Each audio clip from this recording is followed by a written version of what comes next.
Hello बच्चों, प्रश्न देखते हैं। दो समकक्षी परिनलिकाओं में प्रत्येक आई में धारा एक ही दिशा में प्रवाहित हो रही है।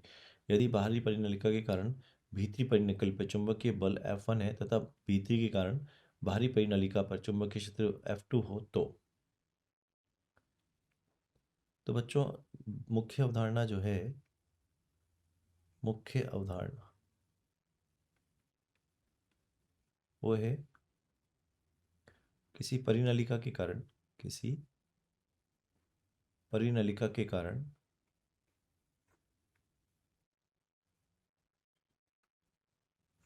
अंदर तथा बाहर चुंबकीय क्षेत्र, अंदर तथा बाहर चुंबकीय क्षेत्र एवं किसी धारावाही तार पर लगने वाला बल,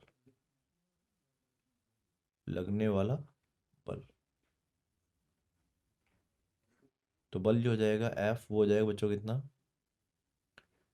और बल का मान हो जाएगा I L×P। ये होता है बल का मान। ठीक है, अब कोई भी परिनलिका ले लो आप। मान लो एक परिनलिका हमारी ये एक परिनलिका है। ठीक है, और इस परिनलिका के ये इसकी अक्ष हो जाएगी परिनलिका की। तो परिनलिका के बाहर चुंबकीय क्षेत्र कितना होता है, 0। और अक्ष पर चुंबकीय क्षेत्र होता है हमारे पास, जो कितना होता है, V0 NI। तो बच्चों, ये मुख्य अवधारणा है। अब हमसे बोला जा रहा है कि हमारे पास एक परिनलिका है और उसके बाहर भी एक परिनलिका है, कुछ इस तरह से।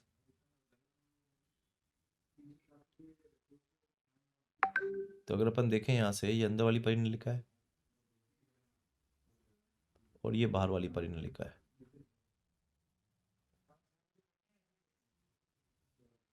ये बाहर वाली परिनलिका। ठीक है, तो इसमें धारा I बह रही है और उसमें भी धारा I बह रही है कुछ। ठीक है, तो मान लेते हैं बाहर वाले में धारा I1 बह रही है और छोटे वाले में धारा I2 बह रही है। तो हमसे बोला जा रहा है, देखना अब क्या बोल रहा है। दो समकक्षीय परिनलिका प्रत्येक I धारा प्रवाहित हो रही है।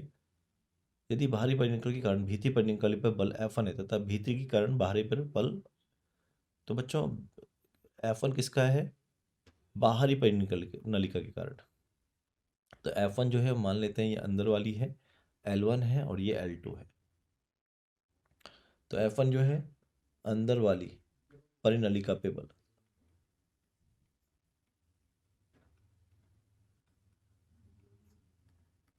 बाहर वाली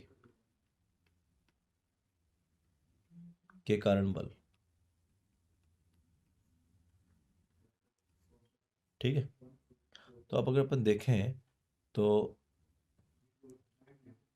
यदि बाहरी परिनलिका के कारण भीतरी परिनलिका पे बल, ये, तो बच्चों अगर अपन देखें यहाँ से, तो ये जो क्षेत्र है वो एक समरूप क्षेत्र है, समरूप क्षेत्र, जिसका हमने मान कितना ले लिया, μ0 NI।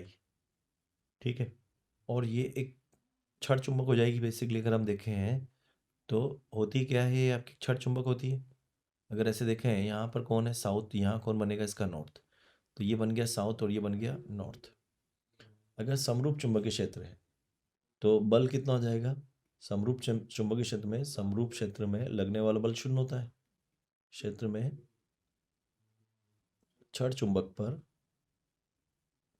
छड़ छड़ चुंबक पर लगने वाला बल शून्य होता है। चुंबक पर बल शून्य, अतः F1 कितना हो गया, 0। और बच्चों F2 यानी कि अंदर वाली के कारण, अंदर वाली के कारण बाहरी परिनलिका पर, बाहरी परिनलिका पर बल। तो बच्चों को तो वैसे ही 0 हो जाएगा, क्योंकि B जो बाहर होगा वो तो 0 होगा। अतः F2 पे भी बल कितना हो जाएगा, 0, है ना, क्योंकि हम पहले बता चुके हैं कि बाहर 0 हो जाएगा। B आउटसाइड जो होगा वो 0 हो जाएगा, दिखा रखा है बाहर 0, और अंदर जो होगा अक्ष पर वही हो जाएगा μ0। तो हमारा जो उत्तर होगा बच्चों यहाँ पर वो हो जाएगा फर्स्ट, यानी कि दोनों के लिए 0। और मैं आशा करता हूँ आपको समझ में आया होगा। धन्यवाद।